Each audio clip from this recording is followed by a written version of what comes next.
일련번호 SCP-811 격리등급 유클리드 별명 늪속의 여자. 이 존재는 인간 여성과 비슷한 모습을 하고 있지만 팔다리가 유난히 길고 가늘며 복부는 약간 부풀어 있는 모습입니다. 키는 171cm에 체중은 47kg 미만이라고 합니다. SCP-811의 피부는 다소 연마성을 띠며 야생에서 위장할 수 있을 만큼의 얼룩덜룩한 초록색으로 이루어져 있습니다. 길게 자란 머리카락은 검은색의 극심한 지성 타입의 머리카락이며 평범한 샴푸로는 씻어낼 수 없습니다. 불완전하지만 마치 야생에서 자란 어린아이와 같은 수준으로 대화를 할 수 있습니다. SCP-811은 양손바닥과 발바닥에서 엷은 초록색의 접착성이 약간 있는 점액을 계속해서 분비하는데, 이 점액은 SCP-811에게는 아무런 영향을 주지 않지만 다른 유기물에 닿을 경우 해당 유기물을 빠르게 썩게 만들며 약간 끈적한 검은 액체로 변하게 됩니다. 이렇게 만들어진 검은 액체를 SCP-811이 피부를 통해 흡수하며 영양 공급을 합니다. 또한 배변이나 다른 배설물을 만드는 신체 활동을 하지 않으며 체내에 소장과 대장이 존재하지 않습니다. 그 대신에 위에 해당하는 곳에 노폐물을 저장하며 이 노폐물을 입을 통해 구토하거나 뱉듯이 발사합니다. 이 방법으로 먹잇감을 사냥하며 먹잇감의 얼굴을 우선순위로 공격합니다. SCP-811의 노폐물에 접촉한 인원은 3시간 안에 광범위한 항생제 요법으로 회복할 수 있지만 3시간이 지나버리면 급속하게 악화되며 노폐물에 접촉된 인원이 D계급 인원이거나 다른 SCP 재단 인원이 치료 없이 12시간이 지나면 즉시 제거 대상으로 간주됩니다.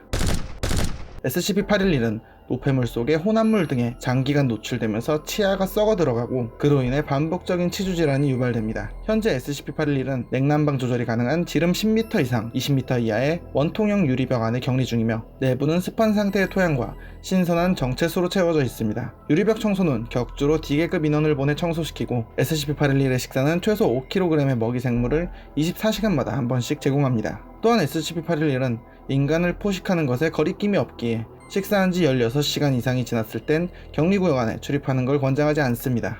허기지거나 위협받는 상황이 아니면 대부분 공격성을 띠진 않으나 돌발 상황을 대비해 모든 출입 인원은 생물재해 방호복과 방독면을 착용해야 하며 최소 2인 이상 같이 활동해야 합니다.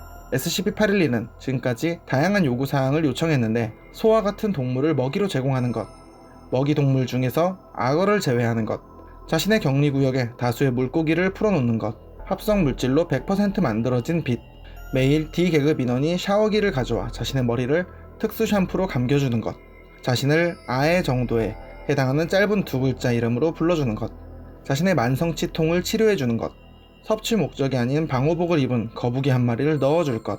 어느 날 SCP-재단의 트레뷰셰 박사와 실험실 하급조수 와첼이 SCP-811의 격리구역으로 입장했습니다. 면담이 진행됐고 면담을 통해 밝혀진 건 SCP-811은 원래 평범한 아이였으나 인간의 실험으로 인해 지금과 같은 모습이 되었다고 추측할 수 있었습니다. 이 얘기를 들은 조수 와첼은 구토를 했으며 이 모습을 본 SCP-811은 적대적인 태도를 취하며 면담이 종료됐습니다. 이후 트레비셔 박사는 이렇게 보고했습니다. 811이 그나마 덜 위험한 편을 속기서 신입들 교육하려고 보낸 건 알겠는데 적당히 다른 기체로 보내면 안 되냐? 내 할 일을 못하겠잖아 인간의 잔인함은 대체 어디까지일까요? 우리 모두 착하게 삽시다. 시청 위험 레벨 3 꿈틀꿈틀 벌레 극혐. 일련번호 SCP-363 격리등급 케테르 별명 지네가 아닌 것. 이 존재는 아마존 왕지네와 똑같은 모습을 하고 있습니다. 먹이도 똑같고 DNA 분석 결과도 같았습니다. 일반적인 상황에서도 아마존 왕지네와 같은 크기를 유지합니다. 그러나 불빛이 1럭스 이하인 공간인 어둠 속에서는 SCP-363의 크기는 급속도로 성장하며 길이는 10m에 두께는 2m까지 자랍니다. 그렇게 거대하게 변한 SCP-363은 더 이상 기존의 지네 같은 모습은 사라지고 주둥이와 촉수가 있고 아래 턱뼈가 확장되며 여러 개의 눈과 다리가 있는 이전과 전혀 다른 모습인 것으로 보고되었습니다. 50락스 이상의 빛에 2-3시간 노출되면 다시 원래의 모습과 크기로 돌아갑니다. SCP-363은 열을 발산하는 모든 동물을 공격하며 어둠 속에서도 아무렇지 않게 대상을 공격하고 시각이 아닌 무언가로 감지한다고 추측됩니다. 생식 주기는 일반적인 아마존 왕지네와 똑같지만 일반적인 지네처럼 이파리나 흙의 알을 낳지 않고 마비된 무언가의 구멍에 알을 낳고 수정시킵니다. 그 후 수정된 무언가는 사망합니다. 2003년 5월 21일 SCP-363을 격리 중이던 기지에서 정전이 일어나고 SCP-363이 격리구역을 탈출하는 사건이 발생했습니다. 기동특무부대 에타-7이 출동했고 이후 전멸했습니다. 그리고 현장에서 발견된 음성 기록을 확인한 결과 SCP-363은 기지 내 인원들과 기동특무부대 에타7의 인원들을 섭취하며 급속도로 개체수를 늘려갔으며 텔이라는 이름의 요원은 SCP-363에게 먹히며 평소와 다른 왜곡된 목소리로 이상한 말을 남겼습니다. 이후 텔의 목소리는 더 이상 들리지 않았고 잠시 후 다른 요원인 오덴이 앞서 말한 텔 요원과 같은 왜곡된 목소리로 말했습니다. 이후 재단에서 공중폭격을 시도했고 녹음 기록이 끊기기 바로 전에 퍼츠 요원으로 추측되는 목소리로 이렇게 녹음되었습니다.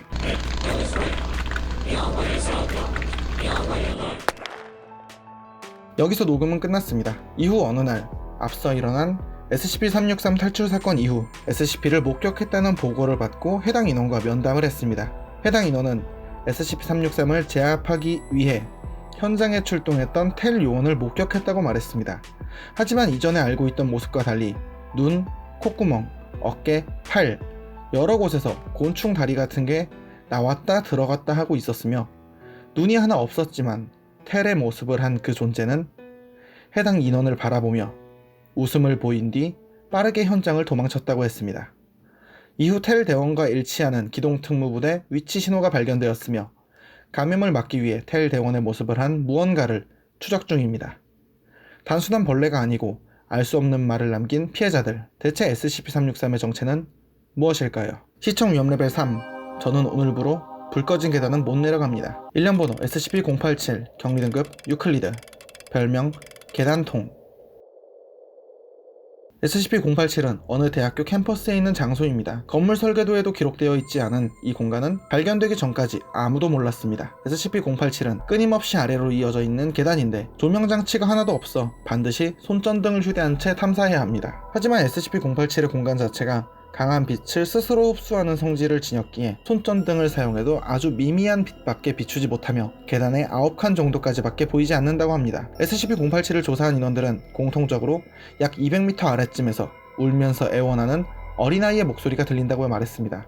게다가 이 울음소리는 SCP-087에 진입한 위치에서부터 들리며 아래로 내려갈수록 소리가 들리는 위치도 조사 인원과의 거리를 200m 유지한 채 아래로 점점 이동하는 것으로 관찰되었습니다. 그렇게 한참을 내려가다 보면 아주 깊은 곳에서 정체불명의 존재를 마주하게 되는데 이 존재를 SCP-087-1이라고 부릅니다. SCP-087-1은 SCP-087에 들어온 조사 인원이 아닌 카메라를 통해 상황을 지켜보고 있는 화면 너머의 관찰자들을 노려보는 듯한 모습을 보입니다. D등급 인원을 이용한 087의 탐사는 현재까지 총 4번 이루어졌으며 모든 조사 과정에서 SCP-087-1을 만났습니다. 정체는 확실하지 않지만 SCP-087에서 들리는 어린아이의 목소리는 SCP-087-1이 내는 소리가 아니라고 밝혀졌습니다. 총 4번의 탐사 과정 중 마지막 탐사 과정이었던 4번째 탐사 당시 가장 깊은 곳까지 내려갔었는데 이동 거리나 시간으로 봤을 때 지질학적으로 불가능한 깊이까지 내려간 것으로 기록됐습니다. 그리고 이 4번째 탐사 당시 어떤 일이 발생했고 그 후 SCP-087은 출입 및 조사가 금지되었으며 해당 대학교의 학생과 교직원들이 말하길 SCP-087의 출입문에서 문을 두드리는 소리가 들렸다고 하자 출입문에 산업용 충전재를 6cm 두께로 발라 봉인했습니다. 게다가 현재 이 4번째 탐사 기록만이 유일하게 데이터 말소 처리되어 대체 무슨 일이 있었던 건지 왜 SCP-087을 이렇게까지 봉인한 건지 알 수가 없습니다. 과연 무슨 일이 있었던 걸까요? 그리고 SCP-087에서 들리는 어린아이의 울음소리는 대체 뭘까요? 판단은 여러분께 맡기겠습니다. 세상에는 다양한 자판기가 있습니다. 음료 자판기, 꽃 자판기, 콘 자판기. 오늘 소개해드릴 자판기는 조금 특이한 자판기입니다. 일련 번호 SCP-294, 격리 등급 유클리드, 별명 커피 자판기. 이 자판기는 검은색 톤의 디자인이며 하나의 배출구가 있는 형태입니다. 다만 특이한 외형은 우리가 흔히 쓰는 쿼티 키보드가 부착되어 있다는 것입니다. 사용 방법은 미화 50센트를 동전 투입구에 넣고 키보드를 사용해 원하는 메시지를 입력하면 그 메시지에 해당되는 물질이 배출구를 통해 12온스 종이컵에 담겨져 나옵니다. 97번의 초기 실험을 시행했고 그 결과 물, 커피, 맥주, 탄산수는 물론 황산, 질소, 철, 유리 같은 것들도 액체 형태를 띤 채 종이컵에 담겨져 나왔습니다. 다만 다이아몬드 같은 액체 상태로 존재할 수 없는 물질은 출력되지 않았습니다.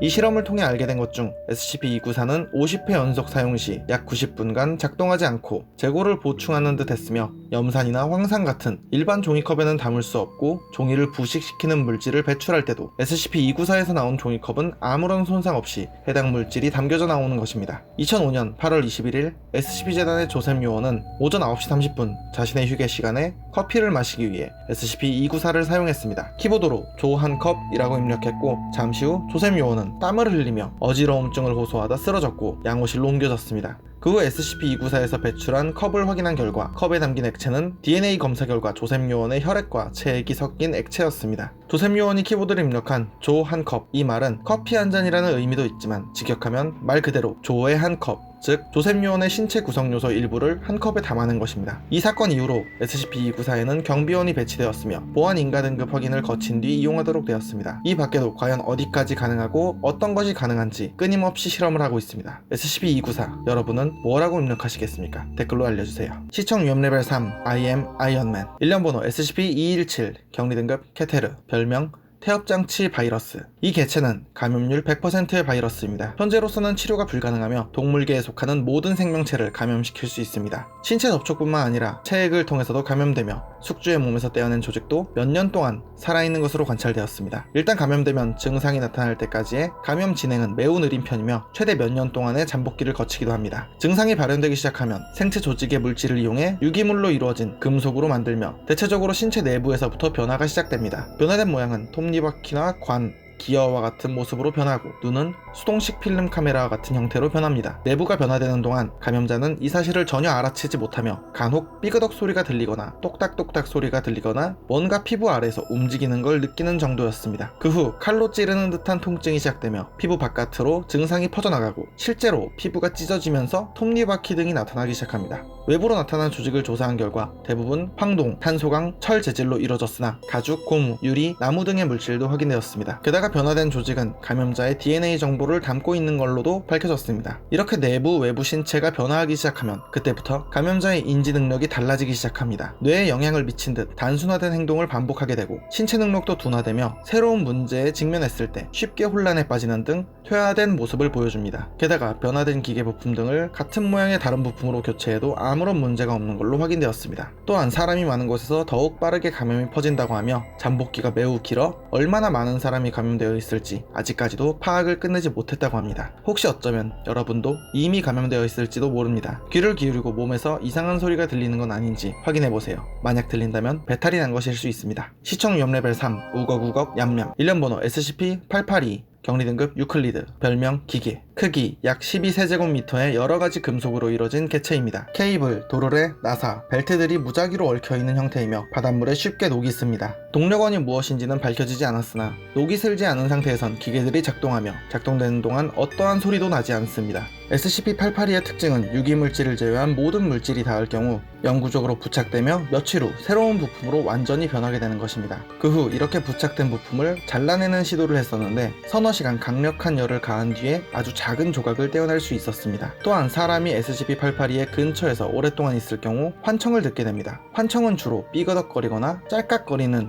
기계음이 들리며 그 소리는 점점 커지고 어떠한 금속 물질을 SCP-882에 넣을 경우 이 소리는 줄어들게 됩니다. 하지만 이내 환청은 다시 크게 들리고 또다시 금속 물질을 넣는 행동을 반복하도록 유도하고 있습니다. 간혹 환청을 들은 사람들 중 자기 자신을 기계에 집어넣은 사람들도 있었는데 그 사람은 기계 틈 사이로 빨려들어가 사망하고 며칠 후 SCP-882의 부품이 됩니다. 처음 SCP-882가 발견된 건 뱅크스 섬의 북동부 해안이었으며 당시 바닷물에 잠겨있는 상태로 녹이 슬어 있었으며 87세제곱미터에 달하는 거대한 형태였습니다. 발견 장소 근처에는 몇 년간 사람이 살지 않은 작은 마을이 발견되었으며 SCP-재단에서 SCP-882를 회수한 뒤 몇 건의 사건이 발생된 후 바닷물에 담근 채 면 소재로 된 끈에 매달아 격리하고 있으며 매일 끈을 교체하고 있습니다. 격리구역에는 금속물질의 반입을 절대 금하고 있고 유기 소재만 가지고 들어갈 수 있으며 882에 접촉할 경우엔 두꺼운 면장갑을 착용해야 합니다. 참고로 앞서 말한 SCP-271 톱니바퀴 바이러스에 감염된 사람은 절대 SCP-882에 접촉하지 못하도록 하고 있습니다.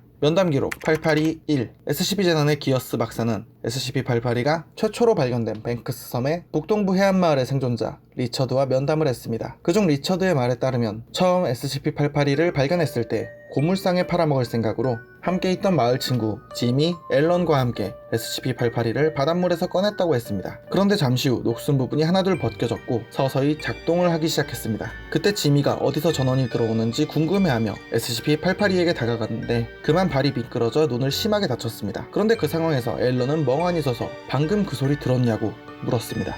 그 후 마을에 SCP-882를 가져온 뒤 앨런은 부두에 낡은 창고에 옮겨놨고 서서히 잊어갈 무렵 마을 주민들 사이에서 불면증을 호소하며 환청이 들린다는 얘기가 들렸습니다. 며칠 후 마을의 신부와 일부 주민들은 SCP-882가 신이 만든 것이라고 주장하기 시작했고 마을 주민들은 신부의 말을 따르며 마을의 모든 금속을 SCP-882에 넣기 시작했습니다. 이윽고 금속이 모두 떨어지자 금리를 뽑아서 넣고 그걸로도 부족하자 결국 신부는 앨런을 손가락으로 가리키며 앨런이 금속을 위대한 기계로부터 숨기고 있다 라고 말하며 앨런의 몸에 있는 금속 보철물을 바쳐야 한다 외쳤고 앨런은 숨기는 게 없다고 소리쳤지만 마을 주민들은 앨런의 팔과 다리를 붙잡았고 앨런은 비명을 지르며 살려달라고 빌었지만 아무도 들리지 않는 듯 앨런을 끌고 가 기계 속으로 밀어 넣었습니다. 두려움에 떨며 지켜만 보던 리처드는 앨런의 팔이 기계로 들어가는 걸, 손가락이 박살나고 나머지 팔이 뽑혀가는 걸 지켜보고선 마을에서 도망쳤습니다. 이후 리처드는 자살을 시도했지만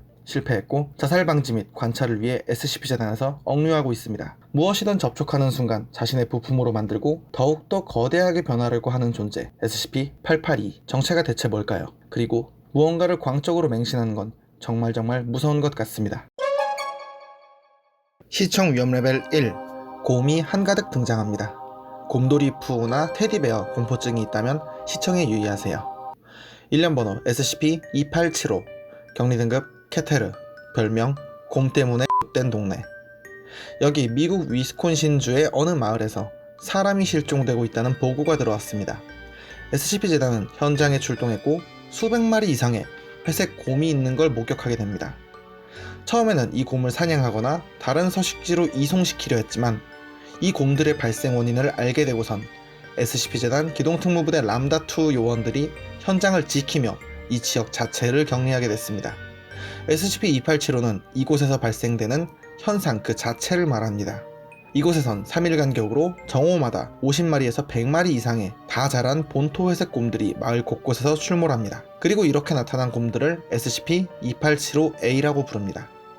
2875A는 일반 곰과 별반 다르지 않은 모습을 보이지만 개체수가 3일 간격으로 계속해서 증가하기에 SCP-재단 인원들은 반복적으로 2875A를 제거하고 있습니다. 2875A를 제거할 때 주의해야 될 점은 폭발물이나 총기, 화기 등을 사용할 경우 사망한 2875A의 시체 옆에서 2마리의 새로운 개체가 출현하게 되는 것입니다. 그렇기 때문에 고농도 진정제 스프레이를 사용 후 둔기나 전기톱, 칼 등으로 제거하도록 하며 모든 장비는 기동특무부대 람다2의 대장에 허가를 받은 후 사용할 수 있습니다. 아래는 기동특무부대 람다2 대장의 메모입니다. I know plenty of you think that this is some kind, but a town of constantly appearing bears is serious. It was like a goddamn bear Reno when we first rolled in, and that was only after a few. 지금부터 들려드릴 음성은 SCP-2875 발생지역 인근 동굴에서 발견된 무선 단말기의 음성 메일 중 일부입니다. Okay, listen, there's a bear outside of my house. Why can't... Oh God, oh Lord, there's a bear in the house! Oh my God! SCP-2875 여러분도 곰 조심하세요. 곰 만났을 때 죽은 척하면 진짜 죽습니다. 시청 위험 레벨 1 말 공포증이 있거나 말에서 떨어져 본 적이 있다면 시청에 유의하시기 바랍니다. 일련 번호 SCP-805 격리 등급 유클리드 별명 동나무 망아지. SCP-805는 1m가 조금 넘는 크기의 나뭇가지와 뿌리로 이루어진 망아지 모습을 한 개체입니다. 내부에는 어떠한 근육이나 뼈, 장기가 없지만 아무렇지 않게 살아있는 망아지처럼 움직입니다. 또한 사람과 접촉하는 걸 매우 좋아하며 몸을 비비고 우호적인 태도를 보입니다. 하지만 그렇게 사람과 SCP-805가 물리적 접촉을 하는 순간 해당 인원의 피부에 온나무 독이 오른 것과 같은 작고 붉은 염증이 나타나며 가려움증과 발진을 유발시킵니다. 이후 2에서 3일이 지나면 피부 전체로 확대되며 이후 연한 갈색과 녹색의 색으로 변하고 피부 안쪽과 바깥쪽 모두에서 통증이 느껴진다고 말하며 이어서 관절의 움직임은 점차 무뎌지고 딱딱해지며 눈과 손톱 등에서 피를 흘린 뒤 뼈가 굵어지면서 근육은 뼈에 흡수되고 최종적으로 내부가 텅 비어있는 SCP-805와 흡사한 형태로 변하게 됩니다. 다만 이동이나 맥박 또는 호흡이 없음에도 마치 이동하려는 것처럼 삐그덕 소리가 들린다고 합니다. 이렇게 변한 시체는 다른 인원에게 감염을 전파하진 않지만 장갑을 착용하여 접촉하도록 하고 있고 일정 시간 관찰 후 불에 태운다고 합니다. 현재 SCP-805는 말훈련 기술 3등급 이상을 갖춘 인원이 전신덮개 또는 방호복을 착용한 채 SCP-805와 상호작용을 하고 있습니다. 귀여운 망아지의 모습을 한 속이 텅 비어있는 전염성 개체 SCP-805. 잘 모르는 건 함부로 만지면 안 됩니다. 여러분도 조심하세요. 시청 위험 레벨 1.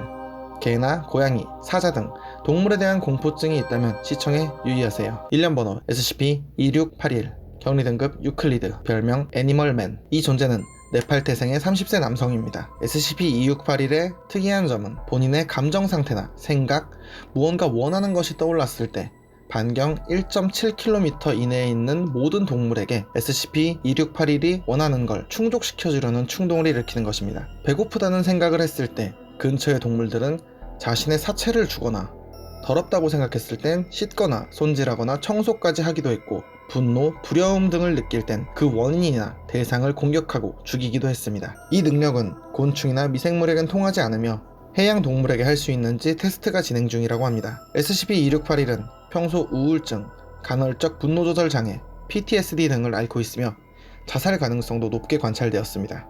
그로 인해 대부분 시간을 전문 상담가들과 심리 상담 치료를 하고 있습니다. SCP-2681 넓은 범위에서 생각만으로 모든 동물들의 행동을 조종할 수 있는 존재. 동물원에 간다면 큰일 나겠네요. 일련 번호 SCP-239 격리 등급 케테르, 별명 어린 마녀. 여기 8살 정도의 어린아이가 있습니다. 이 아이는 갈색 단발머리에 반짝이는 회색과 녹색이 섞인 듯한 눈동자를 가졌습니다.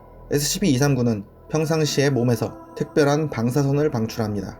학계에 보고되지 않은 이질적인 방사선이며 파장이 일정 수치 이상으로 높아지면 주변의 물체를 원자 단위로 분해할 수 있습니다. SCP-239는 쉽게 말해서 하고 싶다고 생각한 모든 것을 할 수 있습니다. 구체적으로는 의식이 있는 상태에서 기저심리 수준에서 하고 싶어하는 걸 생각하면 그걸 실체화시키는 능력입니다. SCP-재단은 그녀의 능력이 어디까지 가능한지 실험을 했었습니다. 하지만 이건 위험한 판단이었습니다. 그녀는 생명체를 만들고 주변 사람들의 인식을 조작하고 공간을 이동시키고 상상하는 모든 것을 현실화할 수 있었습니다. SCP-239는 이러한 능력으로 인해 자신이 어린이라고 인지하기에 나이를 먹지 않고 상처를 입지도 않으며 말 그대로 무적이 될 수도 있는 상태입니다. 그런데 한 번은 D등급 인원이 실수로 그녀를 다치게 한 적이 있었습니다. 놀란 그녀는 D등급 인원이랑 멀리 떨어지고 싶다고 생각했고 그러자 D등급 인원은 사라져버렸습니다. 다행히 재단 인원들이 그녀에게 죄책감을 느끼도록 유도하고 D등급 인원이 돌아오길 원하게 만들자 잠시 후 D등급 인원이 다시 나타났습니다. 현재까지 밝혀진 바로는 SCP-239의 피부는 SCP-148을 이용해서만 유일하게 상처를 낼 수 있다고 합니다.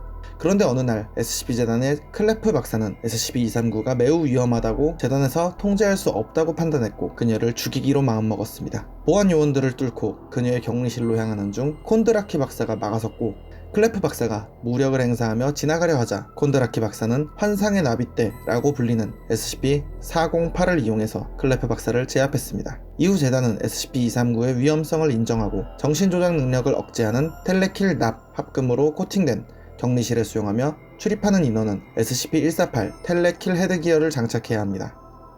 그리고 SCP-239에게 펜토바르비탈 등이 섞인 약물을 정맥주사를 통해 주입하며 수면 상태에 빠지게 했습니다. 매일 정맥주사의 내용물을 교체하고 있고 어떠한 경우라도 대상을 깨워서는 안 된다고 하며 어떤 직원이든 대상을 깨우려고 할 경우에는 즉시 제거된다고 알려졌습니다. 클래프 박사는 SCP-239와 관련해 요청사항을 남겼는데 SCP-239를 효율적으로 죽이는 방법과 함께 위험한 것에 대한 내용이었고 그가 말하길 이 절차의 위험 중 하나는 SCP-239가 깨어나면서 친구 혹은 좋은 사람이라고 생각하는 순간 주변의 사람들은 정말 친구나 좋은 사람이 되어버리고 만다는 것입니다. 이처럼 자연스럽게 현실을 조작해버릴 수 있기에 그 후에도 작업을 수행할 수 있는 방법이 필요하다고 말했습니다. SCP-239, 그녀는 정말 인류에게 위험한 존재일까요? SCP-재단은 정말로 인류를 지키기 위해서 어린 소녀에게 약물을 투여하고 격리하고 있는 걸까요? 판단은 여러분에게 맡기겠습니다. 시청 위험 레벨 5, 다소 잔인하고 섬뜩한 내용입니다. 임산부, 심신미약자는 시청에 유의하시기 바랍니다. 임산부는 절대 보지 마세요. 일련번호 SCP-231 격리등급 케테르 별명 특수인력 필요. SCP-231은 7명의 임산부 여성입니다. SCP-231-1부터 SCP-231-7로 불립니다. 최초 발견된 건 경찰이 주홍왕의 아이들이라고 불리는 단체가 소유한 창고를 급습하면서 구조한 사람들이 바로 SCP-231입니다. 구조한 지 24시간 만에 SCP-231-1은 산통을 시작했고 3분 후 무언가가 태어나며 SCP-231-1은 현장에서 사망했고 여러 사람들이 사망하는 사건이 발생된 뒤 상황은 종료되었습니다. SCP-231-2는 태아를 적출하던 도중 사망했고 태어난 존재를 제거하는 과정에서 다수의 인원이 사망했습니다. 그 후 SCP-231을 발견하는 과정에서 발견된 어느 공책에 기록된 내용이 있었고 그것을 바탕으로 110 몬톡 절차를 만들어 SCP-231에게 시행하고 있습니다. SCP-231-3은 110 몬톡 절차 시행으로 인한 장기간의 고통으로 자살했고 SCP-231-4는 만병통치약으로 불리는 SCP-500을 사용하면서 태아를 적출하려 했으나 제거된 잔해가 어떤 사건을 일으켜 SCP-231-4를 포함한 많은 사람이 사망했습니다. SCP-231-5는 110 몬톡 절차가 잘못 시행되어 1시간 뒤 무언가를 출산했고 그로 인해 어떤 사건이 발생하여 사망했습니다. 이후 110 몬톡 절차의 잘못된 시행을 막기 위해 D계급 인원 선발 기준을 개선했습니다. SCP-231-6과 SCP-231-7은 SCP-재단의 어느 요원이 그녀들을 재단에서 탈출시키려다 요원과 SCP-231-6은 총에 맞아 사망했고 잠시 후 SCP-231-6에게서 태어난 태아가 어떤 사건을 일으켰습니다. 마지막으로 살아남은 SCP-231-7은 엄중한 보안 절차에 의해 격리 중이며 지금부터 말씀드릴 격리 절차는 비윤리적이라고 추측할 수밖에 없는 내용입니다. SCP-231-7의 격리에 배속된 인원은 정신감정을 받아야 하고 복종시험에서 72점 이상의 점수를 받아야 하며 미혼이고 자녀가 없고 오로지 재단에 충성해야 한다고 합니다. 또한 검사를 받는 D계급 인원은 110 몬톡 절차를 수행하는데 필요한 수준의 지능만 가지고 있다면 정신감정 절차를 시행하지 않는다고 합니다. 격리 과정이나 진행 절차 도중 SCP-231-7의 고통에 대해서 동정하거나 구하려고 하거나 공감하는 모습을 드러낸 인원은 즉시 다른 프로젝트로 배속되며 실제 SCP-231-7의 탈출을 도울 경우 즉시 사살됩니다. 이 모든 절차에 동원된 인원들의 이름은 어떠한 공식 기록에도 남지 않으며 인사 기록에도 SCP-231-7의 기록은 남지 않는다고 합니다. 기지내에 있는 동안 해당 인원들은 음성 변조기가 내장된 헬멧을 지급받으며 근무 시간 외에는 개인 숙소에서 혼자 지내야 합니다. 끝으로 SCP-231-7의 격리실에는 한 달에 한 번 110 몬톡 절차를 수행하기 위해서 6명의 성범죄자 출신의 D계급 인원이 들어가게 됩니다. 이후의 내용은 생략하겠습니다. 위험을 막기 위해 대체 어디까지가 옳은 행동일까요?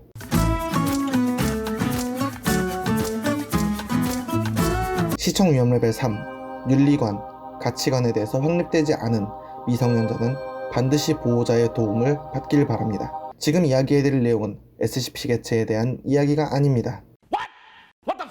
SCP 재단 내에 존재하면서 농담처럼 퍼져있는 재밌는 조직에 대한 이야기입니다. 지금부터 SCP-재단 윤리위원회 오리엔테이션의 내용을 토대로 이야기해드리겠습니다. 먼저 윤리위원회는 SCP-재단 내에서 질 나쁜 농담이라고 치부됩니다. 하지만 이건 윤리위원회가 일부러 쓸모없는 조직이라는 인상을 심기 위한 것입니다. 이들은 스스로를 SCP-재단 내의 비밀 권력이라고 합니다. SCP-재단의 최고 등급 O5 평의회가 있습니다만 O5 평의회는 뭐가 안전하고 아닌지를 결정하는 것이며 윤리위원회는 뭘 해도 되고 안 되는지 조언해주는 사람이라고 합니다. SCP-재단은 악이 아니라고 하며 별 이유 없이 사람을 고문하지 않는다고 합니다. 동시에 불필요한 잔인성에 대해 반대한다고 말합니다. 하지만 잔인함이 필요할 때를 누군가 결정해야 될 때 그걸 정하는 것이 윤리위원회입니다. 이들은 SCP-재단이 세계를 지배하는 게 아닌 세계를 위해 일을 하는 조직이라고 말하며 많은 사람들에게 좋은 결과를 가져다주기 위해 행동하는 것이라 말합니다. 그리고 이들은 모든 검열된 내용, 말소된 내용들을 알고 있으며 기록되지 않은 세세한 것까지 알고 있으며 110 몬톡 절차가 뭔지 정확히 알고 있다고 하면서 110 몬톡 절차를 설계한 게 바로 윤리위원회라고 말했습니다. 이러한 말을 윤리위원회에 반강제적으로 들어오게 된 인원에게 말해주며 다른 사람들에게 이 내용을 알려도 된다고 합니다. 하지만 그럴 경우 결국은 자신들에게 보고가 될 것이며 급여가 깎이거나 강등되거나 다른 프로젝트로 배치되거나 비인도적인 범죄 덕분에 사살될 수도 있다고 말합니다. 그리고 끝으로 윤리위원회에 들어오는 것은 선택권이 없다고 말합니다. 윤리위원회, 윤리라는 건 때론 주관적인 걸 넘어서 모든 행위에 합리화를 만들기도 하는 것 같습니다. 우리 모두 착하게 삽시다. 보안 파기 사건 X23. 어느 날 SCP-재단 19기지에 어느 인원이 침입했습니다. 이 사람은 뱀의 손이라고 알려진 집단의 일원입니다.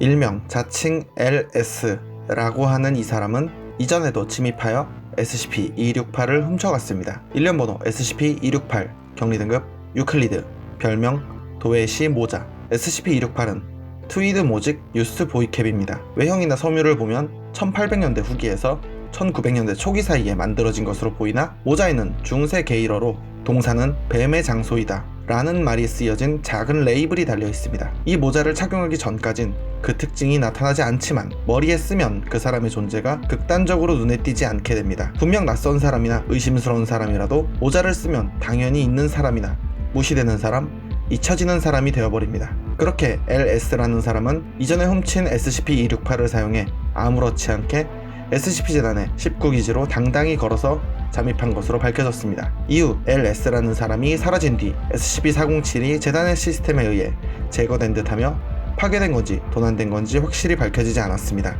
시청 위험 레벨 3, 징그러울 수 있습니다. 일련번호 SCP-407, 격리등급 무효, 별명 창세의 노래.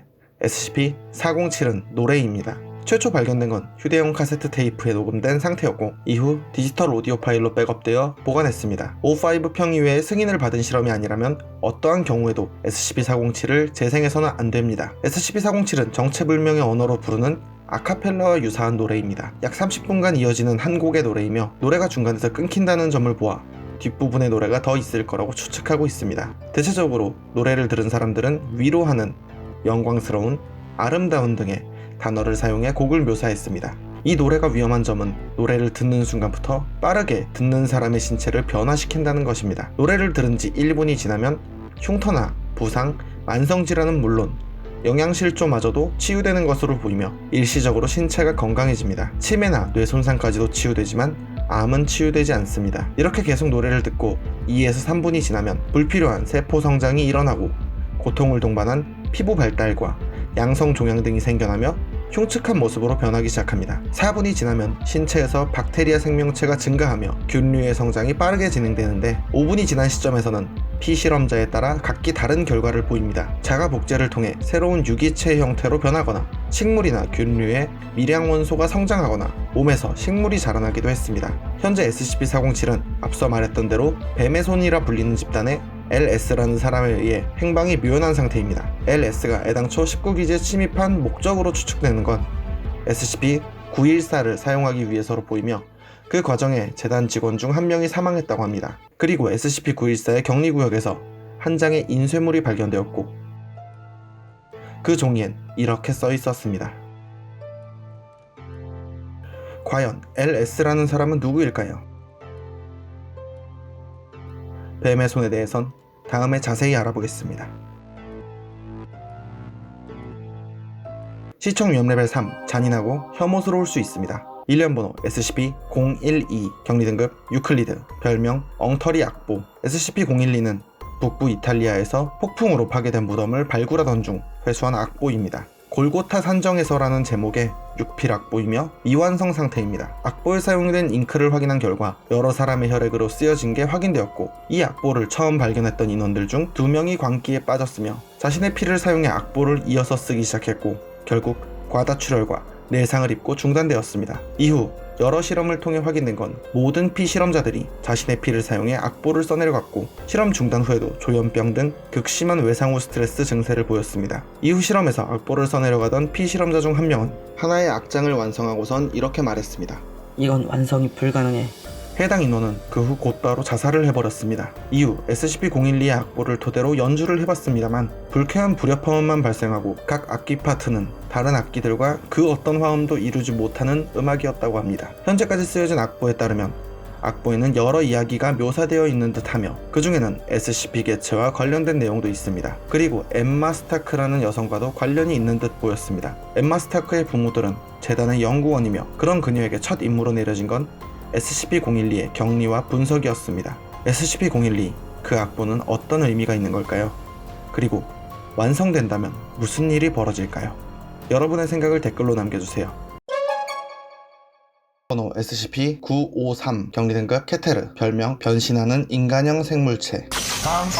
이 존재는 한국인에겐 친숙한 외형일 수 있습니다. 흔히 구미호라고 부르는 설화나 민담 속에 등장하는 존재와 흡사합니다. 붉은빛이 맴도는 암컷 여우이며 9개의 꼬리를 지니고 있습니다. 다양한 모습으로 변형이 가능하며 자유자재로 이 능력을 통제합니다. 다만 변형 후에도 귀나 꼬리 등 일부 신체 부위에서 그 특징이 남아있지만 의복 등으로 가리기 때문에 일반인과의 차이점을 외형으로 식별하기 어려울 수 있습니다. 게다가 이러한 변신 능력 외에도 어느 정도의 텔레파시와 암시 능력을 지닌 것으로 보이며 SCP 재단에게 격리되기 전에는 이 능력을 통해 거짓말을 납득하게 하거나 경찰관을 속였을 뿐만 아니라 어머니가 자기 자식을 만들고 SCP 재단의 램지 요원을 세뇌하여 많은 사람들이 보는 앞에서 약혼녀의 시체를 대상으로 를 하게 만드는 등의 극악무도한 짓을 저지르기도 했습니다. SCP-953이 최초로 SCP 재단과 접촉했던 건 제2차 세계대전 직후 대한민국의 부산에서였습니다. 그 후에도 격리와 탈출을 수차례 반복했고 마지막 탈출 후에 확보된 건 미국 펜실베이니아주 피츠버그에서 흔히 수인이라 불리는 짐승과 사람의 특징을 섞은 듯한 복장을 착용한 마니아들의 축제 현장에서 SCP-953을 포획했습니다. 그곳에서 SCP-953은 수십 명의 축제 직원들과 참가자들을 살해했었고 호텔 건물 매트리스나 샤워 커튼 등 다양한 곳에 시체를 절단해 놓았었습니다. 이후 현장에 살아남은 일반인들에겐 기억 소거제 투여 후 돌려보냈고 당시 SCP-953을 포획한 인원의 말에 따르면 왠지 포획 당시 SCP-953은 기운이 없고 맥이 빠진 상태로 저항도 하지 않았다고 했으며 포획하던 당일에는 단 한 명의 사상자도 발생하지 않았습니다. 여담으로 O5 평의회는 재단의 모든 인원들에게 SCP-953을 부를 땐 일본말로 여우라는 뜻인 키츠네라고 부르지 말고 한국말로 구미호라고 부르라고 명령했습니다. 또한 격리 절차를 진행하는 인원은 수인이나 오타쿠와 관련 없는 인원으로만 배치하도록 하며 관련 있는 사람일 경우 즉시 다른 임무로 배치하라고 했습니다. SCP-953은 제17기지 99 복도 끝에 있는 사 형태의 격리구역에 격리 중이며 매일 1.5kg의 신선한 간과 많은 양의 깨끗한 물 그리고 매주 세탁한 침구류를 제공합니다. 때때로 재단에 협조적일 경우엔 소량의 매실주와 읽을 거리를 제공합니다. SCP-953은 앞서 말한 정신조작 능력이 있기에 밀폐된 공간이 열릴 경우엔 모든 직원은 100m 이상의 안전거리를 유지하도록 하며 모든 물품을 제공할 때엔 로봇을 이용해 반입하고 있습니다. 만약 SCP-953이 탈출할 경우 총기류에 의한 사살도 가능하지만 정신조작 능력으로 인해 대상을 조준하는 것이 어려울 수 있다고 합니다. 그렇기에 SCP-953의 근처에는 아메리칸 폭스하운드나 한국의 진돗개 등을 풀어놓고 있으며 이러한 조치는 SCP-953에게 큰 공포를 주며 격리하는 효과적인 방법으로 확인되었습니다. SCP-953은 평상시에 인간에게 적대적이며 특히나 오타쿠에게 강한 적대심을 보입니다. 그 이유는 SCP-953이 재단에서 탈출 후 온라인 문화를 알게 되었고 자신에 대한 사회의 인식을 알아보려고 구글에 구미호를 검색했으나 처음으로 검색된 이미지가 구미호 캐릭터 둘이 성관계를 당하는 일러스트였습니다. 이후 귀엽고 어리석고 성상품화되는 대상으로 전락한 걸 알게 되었고 이 분노는 그대로 오타쿠들에게 향했습니다. SCP-953 오타쿠 여러분들은 조심하시길 바랍니다. 물론 저는 오타쿠는 아니지만 조심해야겠네요. 일련번호 SCP-310KO 격리등급 유클리드 별명 저 먼 곳에서의 먹거리. 여러분들은 겨울 먹거리 하면 어떤 게 떠오르십니까? 붕어빵, 호떡, 오뎅, 계란빵 등 다양한 길거리 음식이 있습니다. 그런데 여기 조금 특이한 포장마차가 있습니다. 흰색의 꽃을 연상시키는 모형이나 그림이 있는 게 특징으로 그 밖의 모습으론 SCP-310KO라고 알아채기가 어렵습니다. 대한민국 여기저기에서 나타나며 포장마차가 모여있는 장소에서 오후 4시경에 나타나며 준비 중이라는 글귀가 붙어있고 오후 6시가 되면 영업을 시작합니다. 내부엔 한 명의 사람이 호떡이나 튀김 등 다양한 음식을 만들고 있으며 이 사람을 SCP-310KO1이라고 부릅니다. 너무 기니까 KO1 아저씨라고 하겠습니다. 310 KO는 마지막 손님이 식사를 끝날 때까지 기다리며 이후 손님이 포장마차에서 나가면 오후 9시에서 11시 사이에 사라져버립니다. SCP 재단 직원은 부산에서 나타난 SCP-310 KO에 방문했었습니다. 호떡을 주문하고 음식이 나오는 사이 KO1 아저씨에게 거주지나 신상 정보를 물어봤지만 자세한 답변은 거부했고 이름과 나이 등을 통해 확인한 결과 KO1 아저씨는 이미 죽은 사람인 것으로 밝혀졌습니다. 얼마 후 이번엔 대구에 SCP-310 KO가 나타났습니다. 또 다른 직원이 현장에 도착했고 KO1 아저씨와 면담을 하려는 그때 근처에서 자리세를 뜯어가는 조폭이 나타나 포장마차에서 행패를 부리기 시작했습니다. 잠시 후 KO1 아저씨는 펄펄 끓는 기름통을 들고 가 조폭에게 뿌렸고 이어서 KO1 아저씨는 이런 X들아, 나 하나 죽이고도 또 그렇게 뜯어가고 싶었냐? 라고 소리쳤습니다. SCP 재단 인원은 즉시 소형 무전기로 대상이 폭주했다 전했고 잠시 후 재단 인원들이 도착하여 조폭 일당을 제압한 뒤 D계급 인원으로 보냈습니다. 그리고 어느샌가 포장마차는 사라져 있었습니다. 11월 23일 제 생일입니다. 2012년 11월 23일 서울 강동구에서 SCP-310 KO가 나타났고 현장에 도착한 SCP 재단 요원이 오열하며 절규하는 상황이 벌어졌습니다. 해당 인원은 KO1 아저씨의 얼굴을 보며 자신의 아버지라고 말했고 KO1 아저씨는 시큰둥한 표정으로 아니라고 답했습니다. 이후 확인한 결과 해당 요원의 아버지가 이틀 전에 사망했었으나 충격을 받을까봐 가족들이 해당 요원에게 아직 말하지 않고 있었다고 했습니다. 이후 SCP 재단에서는 SCP-310 KO를 관리할 경우 해당 인원의 가족 중 사망한 사람이 있는지 확인 후 배치하도록 하고 있습니다. 사망한 사람의 모습으로 나타나 먹거리를 팔고선 호련히 사라지는 포장마차, 정체가 무엇일까요? 어쩌면 현세에 미련이 남아 방황하는 건 아닐까요? 판단은 여러분께 맡기겠습니다. 우리 모두 효도합시다. 일련 번호 SCP-2599 격리 등급 유클리드 별명 만족스럽지 못한 SCP-2599는 한국계 여성입니다. 이름은 제나 조. 이 여성에겐 두 가지의 큰 특징이 있습니다. 첫 번째는 누가 어떤 명령을 내려도 반드시 그 명령에 복종하려는 강한 충동입니다. 스스로를 다치게 하는 자해나 타인에 대한 폭력 등 본인이 원치 않는 행동이라도 명령을 받으면 반드시 복종하게 됩니다. 두 번째 특징은 명령받은 임무를 완벽하게 수행하지 못한다는 것입니다. SCP-2599는 명령받은 걸 완벽히 수행하려고 노력을 하지만 언제나 완벽하지 않은 결과를 만들어냅니다. 이후 여러 실험을 실시했는데 3개의 작은 블록을 주고 이 3개의 블록을 모두 들어올리라고 명령하자 2개의 블록은 쉽게 들어올렸으나 나머지 1개만은 반복적으로 떨어뜨렸고 끝내 3개의 블록을 모두 들어올리지 못했습니다. 이번에는 SCP-2599에게 동전을 주고 앞면이 나오도록 던져보라고 명령하자 24번의 시도에서 모두 동전이 옆면으로 서는 결과만 나왔습니다. 이 결과를 보고 웬즐리 박사는 실패와 성공으로 나뉜 결과가 있을 경우 어느 쪽도 이룰 수 없게 되는 능력으로 보이기에 동전이 옆면으로 서게 된 거라 추측했습니다. 이 밖에도 노래를 음표 하나 틀리지 않고 연주하라고 명령하자 거의 다 완벽히 연주했으나 6분의 1 지점에 와서 갑자기 틀리기 시작했고 D계급 인원을 칼로 찔러 죽이라고 명령하자 칼로 찌르긴 했으나 해당 D계급 인원이 과거 심장마비로 인해 생겼던 괴사 조직을 찔러 심장을 찌르는데 실패했습니다. 이후에는 D계급 인원의 머리에 총을 쏴 죽이라고 명령했고 머리에 총을 맞은 D계급 인원의 머리에 SCP-2599가 손을 갖다 대자 머리의 상처가 치료되었고 D계급 인원은 식물인간이 되었습니다. 이런 물리적인 시도 외에도 초자연적인 실험도 시도했는데 흰색 종이를 파란색으로 바꾸라고 명령하자 SCP-2599가 만진 종이의 색깔이 보라색으로 변했으며 하늘을 날아보라고 명령하자 5m 이상 점프하고선 착지할 때 다쳤습니다. 이때 다친 상처를 치료하라고 명령하자 한쪽 다리만 완전히 치료됐고 나머지 한쪽 다리는 치료하지 못했습니다. 그리고 드디어 모두가 궁금해하던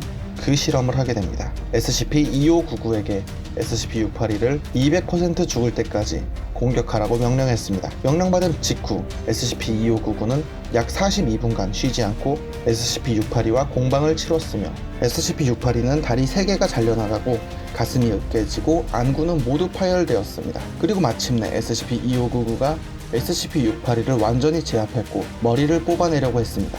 그때 SCP-682가 나를 죽여 이 살덩어리야 얼른 이라고 말하자 SCP-2599는 즉시 SCP-682를 놓아주고 가만히 서 있었습니다. 해당 실험을 통해 SCP-682의 명령이 200% 죽을 때까지 공격하라는 명령보다 구체적이었기에 우선순위가 높았던 걸로 추측되었습니다. 그리고 SCP-2599에게 명령을 내릴 땐 만약 모순된 명령을 할 경우 SCP-2599는 움직임을 멈춰버리고 주변에서 토끼 몇 마리가 나타나고 한국어로 격려의 응원을 말하기 시작하고 SCP-2599의 주변 바닥이 면 이불로 바뀌었습니다. 이 효과는 웬젤리 박사가 2599에게 8시간 동안 잠들어라 라고 명령하기 전까지 지속되었습니다. SCP-2599는 현재 표준 인간형 객체 격리실에서 지내며 실험 외에 어떠한 인원도 SCP-2599와 대화해서는 안됩니다. 실험 시에도 계획된 명령 외에는 모든 말을 제한하는 형태로 해야 하며 설령 제한하는 형태로 말했음에도 명령으로 인지할 수 있기에 유의해야 합니다. SCP-2599 말 한마디 잘못했다간 큰일 날 수도 있겠네요. 여러분도 말 조심하세요. 여러분들은 동물을 좋아하십니까? 그 중에서 상당히 많은 분들이 좋아하는 포유류, 동물계, 척삭동물문, 초유강, 소목, 낙타과, 라마속, 라마종인 일명 라마, 게임이나 TV 프로그램 등 각종 매체에서 선풍적인 인기를 끌기도 했던 낙타 같으면서 양 같은 애매모호하고 기이한 동물입니다. 그런데 오늘 이야기해드릴 존재들은 스펀지 주제에 옷을 입고 말을 하는 햄버거 가게 직원인 어느 캐릭터와도 연관이 있습니다. 오늘은 노란 스펀지 캐릭터와 라마에 관련된 이야기입니다. SCP-1808 격리등급 안전 별명 스폰지밥 시계 2004년 4월 24일 여기 잉글랜드 서머셋에 위치한 어느 경매장에서 SCP-1808이 발견되었습니다. SCP-1808은 스펀지밥 캐릭터가 그려진 6개의 노란색 시계입니다. 당시 경매장에 잠입해 있던 로서 요원은 당시 출동한 기동특무부대 에타2에게 구조되었습니다. 로서 요원은 재단의 인원이라는 걸 들키지 않았음에도 고문당하고 의자에 묶여 있었으며 발견 당시 로서 요원은 SCP-1808이 양 손목과 발목에 하나씩 그리고 2개를 이어서 목에 채워져 있었습니다. 이후 SCP-1808을 경매장 직원에게 해제하게 만들었으며 이 시계가 고문도구로 사용된 이유는 시계를 장착한 뒤로 15분이 지날 때마다 채워진 위치에 첫마디뼈, 중마디뼈, 끝마디뼈가 대략 6cm씩 자라나는 현상이 발생되기 때문입니다. 이 과정에서 시계를 착용한 대상은 해당 부위의 뼈가 자라며 피부를 뚫고 나오는 동안 극심한 고통을 느끼게 됩니다. 이 시계는 착용자에게 시계를 채웠던 사람만이 제거할 수 있습니다. 즉 다른 사람이 자신에게 착용시키면 스스로는 절대 풀 수 없는 것입니다. 그리고 시계에 있는 조절 나사를 풀어 시계 방향으로 돌리면 시계가 장착된 부위도 함께 회전하며 해당 부위의 성장이 더욱 빨라지게 됩니다. 반대로 나사를 시계 반대 방향으로 돌리면 성장했던 뼈가 다시 줄어들며 찢어졌던 피부도 원상 복귀됩니다. SCP-1808을 회수할 당시 경매장에서 SCP-1808을 착용당한 로서 요원의 말에 따르면 경매장 직원들은 자신의 정체를 몰랐지만 인원 삭감 작업이라고 말하며 경매장 고객들에게 경매 물품의 성능을 보여주기 위해서 로서 요원을 포함한 직원 몇 명에게 경매 물품을 사용했다고 말했습니다. 해당 경매장에선 SCP-1808 외에도 몇몇 SCP 객체를 회수할 수 있었다고 합니다. 아기자기한 외형과 달리 끔찍한 고문도구로 사용되어 판매되고 그걸 구매하려는 사람들이 있다는 것에 소름 끼치는 일이 아닐 수 없습니다. 참고로 당시 경매 입찰가는 14,800파운드, 당시 원화로 3천만원 가량이었습니다. 왠지 스펀지밥이 소름 끼치게 보이네요. 시청 위험 레벨 2, 해맑게 웃어서 더 소름 돋습니다. 일련 번호 SCP-1545 격리 등급 안전 별명 다정한 라마 레리. 이 존재는 라마의 모습을 하고 발에 장화를 신은 2인용 인형 옷입니다. 가운데 지퍼를 통해 열면 사람이 들어갈 공간이 있고 뒷사람이 허리를 숙인 채 착용할 수 있으며 인형옷 뒷부분엔 라마 레리라고 써있는 꼬리표가 붙어 있습니다. 일단 이 인형옷을 입게 되면 착용자의 의사는 사라져버립니다. 착용한 인원 중 앞부분의 사람은 자신이 다정한 라마 레리라고 말하며 뒷부분의 사람은 다양한 종류의 빠르고 경쾌한 춤을 추게 됩니다. 이러한 특성을 제외하곤 SCP-1545는 인간에게 협조적인 태도를 보입니다. 면담을 하거나 일상적인 대화도 차분하게 진행됩니다. 다만 SCP-1545를 착용한 인원은 다른 사람이 억지로 꺼내기 전까지는 나올 수 없는 것으로 보이며 SCP-1545는 인형옷을 벗는 걸 원하지 않지만 별다른 저항 또한 하지 않습니다. 하지만 문제는 착용한 사람이 죽을 때까지 뒷부분의 사람은 계속 춤을 추고 앞부분의 사람은 계속해서 다정한 라마 레리라고 말하며 행동하는 것입니다. 착용자 중 어느 한 명이 죽어도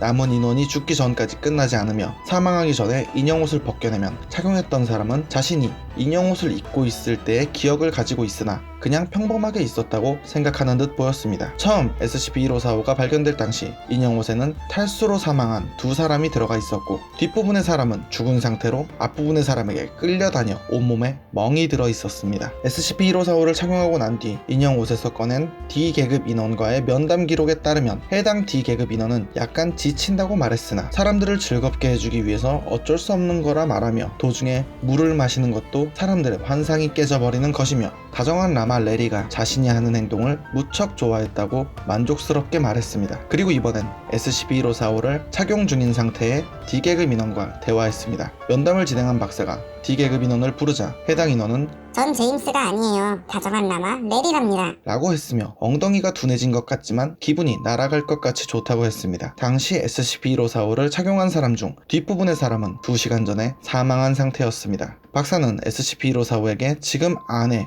사람이 있는 걸 알고 있냐고 물었고 SCP-1545는 착용자들을 자신의 도움이라고 말하며 도우미들은 레리를 도와주는 걸 아주 좋아한다 말하면서 모두에게 즐거움을 줄 거라고 했습니다. 그리고 SCP-1545는 뒷부분의 사람은 잠깐 자고 있는 것 뿐이라고 말했습니다. 현재 SCP-1545는 제40기지 물품 보관함에 보관 중이며 3등급 미만 인원은 접촉할 수 없고 1296 1545 사건에 따라 다른 변칙 개체와 접촉할 경우 사안에 따라 4등급 인원의 허가가 필요합니다. 그 밖에 다른 격리 절차는 필요하지 않다고 합니다. 참고로 1296 1545 사건에 대해 간략히 말씀드리겠습니다. 일련번호 SCP-1296 격리 등급 유클리드 별명 달라이 라마 SCP-1296은 달라이 라마라는 회사가 소유하고 있는 자동차입니다. 차량 제조사는 모양과 달리 도요타라고 잘못 기재되어 있고 천장에는 수화물 바가 설치되어 있고 뒷좌석은 제거되어 있으며 차량 옆면에는 달라이 라마 연락처와 회사 슬로건이 그려져 있습니다. 해당 연락처로 연락하면 달라이 라마 판매 대리인이 전화를 받고 이 존재를 SCP-1296A라고 부릅니다. 이 존재는 물품을 배송받을 위치를 물어보며 자기들은 라마가 필요하신 분들에게 원하는 라마를 제공해 준다고 합니다. 다른 질문을 하면 라마가 필요한지 아닌지만 되묻고 전화가 연결된 위치는 추적이 불가능했습니다. 그렇게 주문 후 2시간 이내에 배송지로 지정한 곳에 SCP-1296이 나타나며 이 차량을 붙잡거나 조사하는 건 모두 실패했습니다. 그저 요금을 받고 질문에는 신경질적으로 화를 내며 물건을 두고 사라졌습니다. 게다가 운전수의 모습도 매번 달랐으며 차량에는 2마리에서 8마리의 라마가 실려 있었습니다. 그러던 어느 날 달라이 라마에 전화를 걸고 주문한 지 15초 만에 라마가 배달되었습니다. 배달의 민족에선 당장 채용해야겠네요. 그러나